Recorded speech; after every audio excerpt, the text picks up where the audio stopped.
बिस्मिल्लाहिर्रहमानिर्रहीम।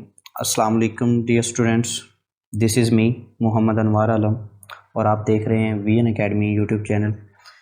उम्मीद करता हूँ आप सभी बखैर व आफ़ियत से होंगे। डियर स्टूडेंट्स, आज से हम 9th क्लास मैथमेटिक्स का कोर्स स्टार्ट करने जा रहे हैं, जिसमें ये कोशिश की जाएगी कि आपको हर चीज़ डिटेल में बताई जाए और आपके कंसेप्ट्स को क्लियर किया जा सके। आज हम 9th क्लास का चैप्टर नंबर 1 स्टार्ट कर रहे हैं, जो कि मैट्रिसेस पर मुश्तमिल है। तो सबसे पहले हम इंट्रोडक्शन ऑफ मैट्रिसेस स्टार्ट करने जा रहे हैं। मेरी बातें अच्छी तरह से सुनते जाइएगा, समझते जाइएगा, आपको हर एक चीज़ क्लियर की जाएगी। इंट्रोडक्शन ऑफ मैट्रिसेस में जो चीज़ आपने जहन में रखनी है, इसका आइडिया सबसे पहले एक इंग्लिश मैथमेटिशियन आर्थर कैले, जिन्होंने 1858 के अंदर मैट्रिसेस का फर्स्ट टाइम कंसेप्ट दिया था। इन्होंने एक थ्योरी पेश की, जिस थ्योरी का नाम थ्योरी ऑफ मैट्रिसेस था। इसमें बेसिकली इक्वेशंस को सॉल्व करने का एडवांस मेथड बताया गया था। पिछली क्लासेस में आपने पढ़ा हुआ है, इक्वेशंस को सॉल्व करने के लिए हम उसके कोफिशिएंट्स के साथ डील करते हैं। तो थ्योरी ऑफ मैट्रिसेस हमें जो एडवांस मेथड बताती है वो ये कि इन कोफिशिएंट्स को आप स्क्वायर या रेक्टेंगुलर फॉर्म में लिख दें और इनको स्क्वायर ब्रैकेट में क्लोज कर दें, वो आपके पास क्या बन जाएगा, एक मैट्रिक्स बन जाएगा। तो मैट्रिक्स की डिफ़ाइन कुछ यूँ है: a rectangular formation of collection of real numbers, keep in mind real numbers, and then enclosed by a square bracket।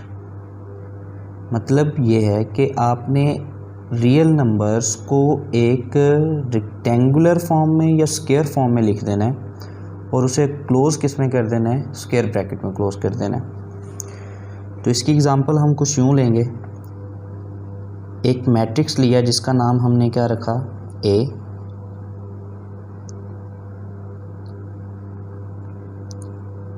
-3, 0। इसमें आपने चंद चीज़ें मज़ीद ज़हन में रखनी है। किसी भी कॉलम को डिनोट किससे करेंगे, capital alphabets A, B, C, D से लेकर Z तक हम कोई भी कैपिटल अल्फ़ाबेट्स में मैट्रिसेस का नाम लिख सकते हैं। और एक और चीज़ जो आपने जहन में रखनी है, ये जो एलिमेंट्स इस कॉलम में पड़े हुए हैं, ये तमाम के तमाम अरकान कॉलम की एंट्रीज़ कहलाएंगी। आई होप यहाँ तक आप लोग समझ गए होंगे। मज़ीद चंद चीज़ें जो आप लोगों को मैट्रिक्स के रिलेटेड जहन में रखनी होंगी, तो ये फर्स्ट थिंग इज़ कि कॉलम की रोज़ कौन सी हैं, and the second one is column के कॉलम्स कौन से हैं।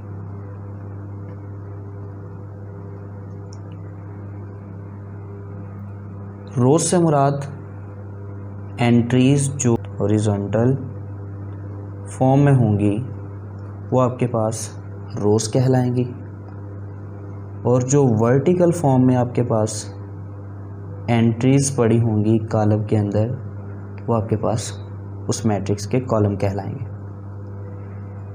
तो एग्ज़ाम्पल से समझते हैं कि इसमें रोज़ कौन सी हैं कॉलम की और कॉलम्स कौन से। 1 -1 0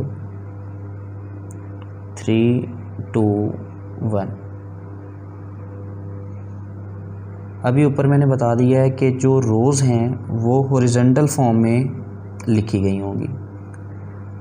हॉरिजॉन्टल फॉर्म में जो ज़ाहिर की गई एंट्रीज़ हैं वो आपके पास क्या कहलाती हैं, रोज़। तो ये R1 पहली रो है, R2 आपके पास दूसरी रो है। कॉलम्स ऑफ अ मैट्रिक्स आपके पास क्या था, जो एंट्रीज वर्टिकल फॉर्म में शो हो रही होंगी या लिखी गई होंगी उनको हम कॉलम्स ऑफ अ मैट्रिक्स कहेंगे। तो यहाँ पे आपके पास C1, C2, C3 ये कॉलम की शक्ल में एंट्रीज पड़ेंगी। तो ये था introduction of matrices.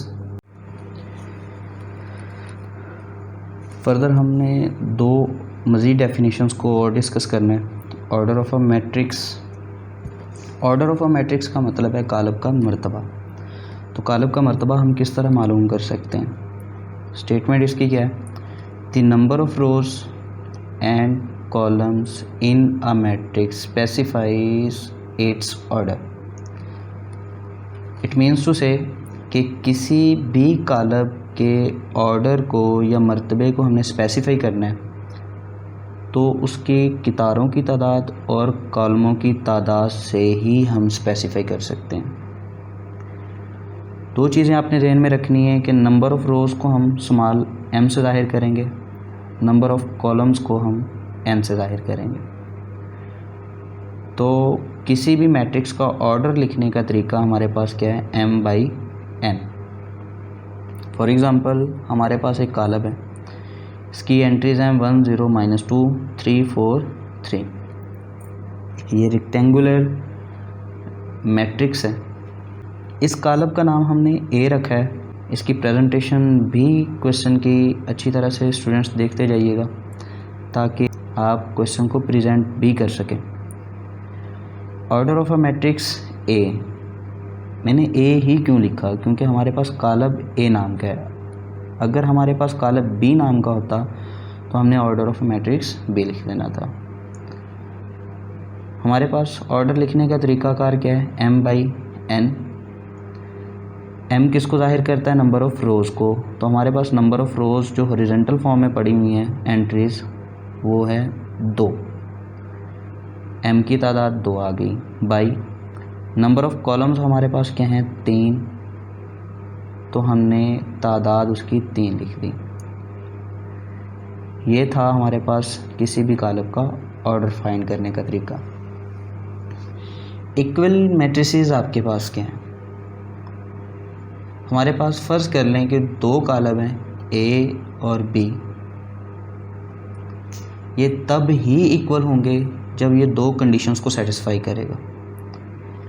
First condition क्या है आपके पास, order of a matrix A equals to order of a matrix B, यानी कि दो कॉलमों का मैट्रिक्स ऑर्डर भी क्या होना चाहिए, इक्वल होना चाहिए। सेकंड कंडीशन आपके पास क्या है, दोनों कॉलमों के जो कॉरस्पॉन्डिंग एंट्रीज़ होंगी वो भी इक्वल होनी चाहिए, यानी कि पहले कॉलम की जो पहली एंट्री है दूसरे कॉलम की पहली एंट्री दोनों क्या होनी चाहिए, इक्वल। लेट्स सपोज हमारे पास ये दो कॉलम हैं, कॉलम A और कॉलम B। कॉलम A का ऑर्डर चेक करें 2/2 है, यानी कि दो नंबर ऑफ़ रोज़ भी 2 हैं और नंबर ऑफ़ कॉलम्स भी 2 हैं। कॉलम B का ऑर्डर चेक करें तो नंबर ऑफ़ रोज़ भी 2 हैं और नंबर ऑफ़ कॉलम्स भी 2 हैं। तो इट मीन्स कि आपके पास फर्स्ट कंडीशन सेटिस्फाई होती है, दोनों कॉलम के ऑर्डर सेम है। कॉरस्पॉन्डिंग एंट्रीज़ देखें, कॉरस्पॉन्डिंग एंट्रीज़ आपके पास पहली एंट्री 2 है, दूसरे कॉलम की पहली एंट्री भी 2 है। पहली एंट्री सेम है, दूसरी एंट्री आपके पास यहाँ पे 3, इसको सॉल्व करेंगे तो आंसर 3 आएगा। तो मतलब क्या है, दूसरी और दूसरी एंट्री दोनों कॉलम की क्या है, सेम है। तीसरी एंट्री 0 है इधर, इसको सॉल्व करेंगे तो इसका आंसर भी 0 आएगा, तो तीसरी एंट्री भी सेम हो गई। चौथी एंट्री भी आपके पास क्या है, सेम है। दोनों कंडीशन सेटिस्फाई होती हैं तो लिहाजा ये दोनों कॉलम आपके पास क्या होंगे, इक्वल होंगे। तो इसको हम मैथमेटिकली फॉर्म में A is equal to B लिख देंगे। One thing should be remember, कि अगर इन दोनों कंडीशंस में से कोई एक कंडीशन भी रॉन्ग हो जाती है तो ये इक्वल मैट्रिक्सेस नहीं होंगे। आई होप कि आप इन तमाम चीज़ों को अंडरस्टैंड कर गए होंगे। अगर कोई भी क्वेश्चन आपके जहन में मज़ीद आता है तो इस वीडियो लेक्चर को अगेन से देखें, समझें और जो आपके माइंड में जो भी क्वेश्चन आ रहा होगा वो सॉर्ट आउट हो जाएगा।